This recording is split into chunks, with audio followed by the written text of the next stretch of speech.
Rasul aja yang tidak ada dosanya istighfar 100 kali. Seharusnya kita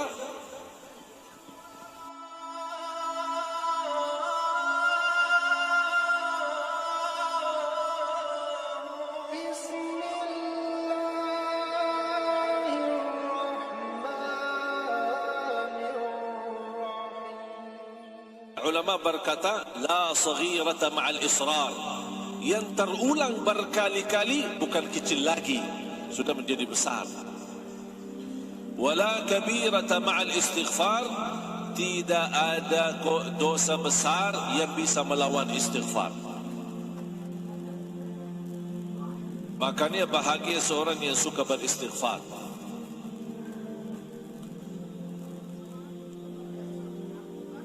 Saya mau bertanya kepada jemaah,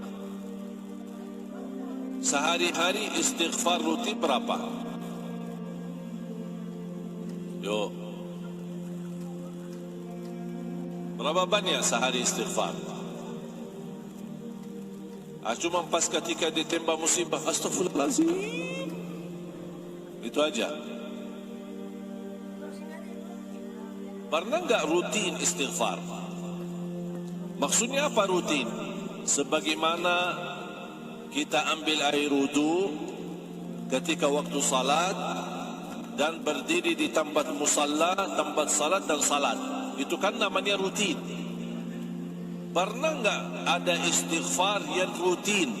Saya duduk di satu tempat, di masjid, di musalla, di rumah, di kamar sendiri, diamkan diri sendiri, duduk sendiri, hanya isi di waktu itu istighfar. Berapa kali bebas? Kalau Rasulullah SAW setiap hari 100 kali istighfar, dan itu rutin. Ya Allah, bayangkan Nabi Muhammad, Nabi yang suci, Nabi yang mulia, ma'asum, tidak berdosa, tapi dia beristighfar 100 kali. Kita yang setiap hari berdosa, setiap hari tak sadar tidak sadar menyakiti perasaan orang lain, sadar tidak sadar menzalimi orang lain, menyakiti hati orang tua, menzalimi anak kita. Berapa banyak dosa yang kita lakukan, yang kita sadari maupun tidak sadari, sedangkan tidak pernah istighfar. Rasul aja yang tidak ada dosanya istighfar 100 kali. Seharusnya kita kalau bisa 1000. Karena kita manusia tidak terlepas dari dosa. Jangan malu berdosa, tapi malulah kalau tidak mau beristighfar. Mengapa jangan malu kalau kita berdosa? Karena kita manusia tidak akan bisa terlepas dari dosa. Makanya jangan malu kalau kita berbuat salah, tapi malu kalau sudah tahu dan kita sadar ini salah, ini dosa, tapi belum mau beristighfar. Ini yang harus buat kita malu. Apa bukti kita tidak bisa terlepas dari dosa dan maksiat? Tahu enggak buktinya apa? Ayo, apa bukti kita tidak bisa terlepas dari dosa dan maksiat? Buktinya apa? Tidak ada siapapun yang tidak berdosa. Mau dia ustaz, mau dia kiai, mau dia habib, mau dia ulama, mau dia orang biasa, semuanya berdosa. Bahkan tidak boleh ada yang terlepas daripada dosa. Kata siapa? Bukan kata saya, kata Rasulullah sallallahu alaihi wasallam. Kullu ibnu Adam khata'. Semua keturunan Adam bersalah. Berarti kita tidak terlepas daripada kesalahan. Itu sesuatu mau tidak mau pasti bersalah. Tapi ya Rasulullah, kalau kita memang semuanya harus bersalah atau tidak terlepas dari kesalahan, gimana solusinya? Wa khairul khatta'in at-tawwabun. Bukan persoalannya kita bersalah, tapi kata Rasulullah, yang terbaik di antara kalian yang bersalah, yang suka selalu bertaubat. Jangankan kita istighfar karena salah dan dosa kita, habis salat aja kita istighfar. Kira-kira berbuat salat itu perbuatan dosa atau salah? Salat itu dosa? Apa salat itu kesalahan? Terus kenapa habis salam istighfar? Kan habis salam kan astagfirullah, astagfirullah, astagfirullah. Kenapa?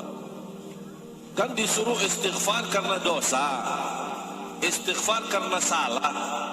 Dosa yang kita sadari maupun kita tidak sadarkan. Terus kenapa kita habis salat suruh istighfar? Hah? Belum khusyuk. Karena kita sebagai manusia tidak terjamin sempurna salat kita. Kurang khusyuk, tercampur riya, lalai dalam salat, was-was, kadang-kadang salatnya buru-buru, tak jelas bacaannya, pasti dalam sujud sub. Apaan sub kita? Setahu saya subhanallah, subhan rabbiyal a'la wa bihamdihi. Saya dengar sambil saya pas ada orang sujud, subhanallah. Ya Allah, buru-buru ini.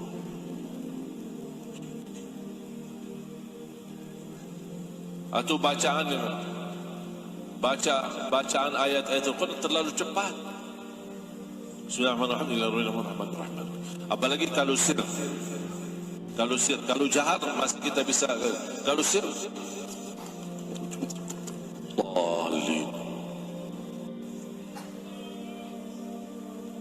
ya ini salat kita. Berapa banyak kita mujahadah diri untuk menyempurnakan salat?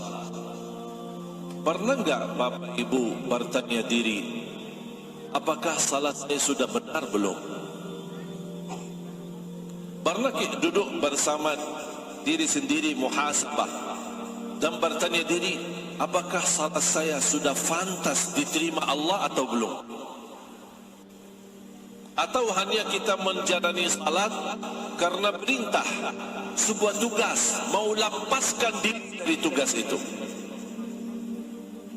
Makanya saya sering mengingatkan jamaah, ada dua orang salat di saf pertama, satu diterima Allah, satu tidak. Padahal sama-sama salat di saf pertama, sama rukuk, sama sujud, sama baca. Tapi satu diterima, satu tidak. Kenapa? Karena satu ketika dia salat menghadapi Allah dengan hatinya, yang satu lagi menghadapi Allah cuman fisik gerakannya.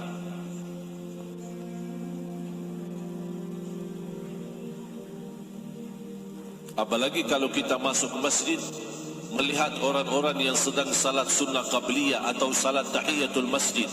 Coba lihat, pandangin orang, berapa lama salatnya?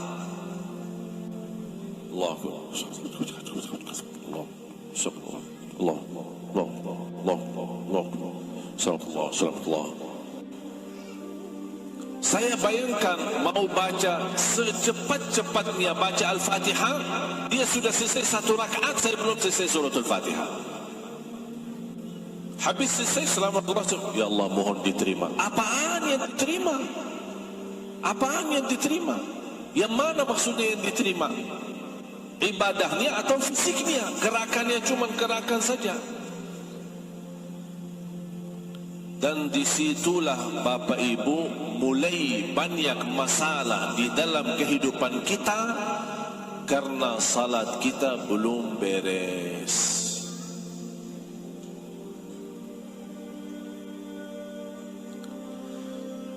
Beda orang yang mendengar panggilan Allah muazzin. Ketika dia mendengar Allahu Akbar, tertutup hatinya, melepas segala urusan, segera ambil air wudu, datang melaksanakan ibadah. Karena dia merasa panggilan muazzin ini bukan kumandan azan, tapi ini panggilan Allah memanggil saya untuk datang menghadapinya.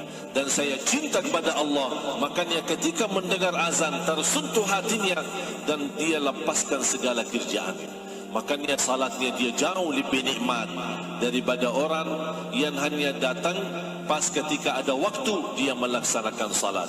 Tapi kalau lagi sibuk, tercepat macet, atau lagi belanja di Tanah Abang, tak apa-apa, nanti aja salatnya.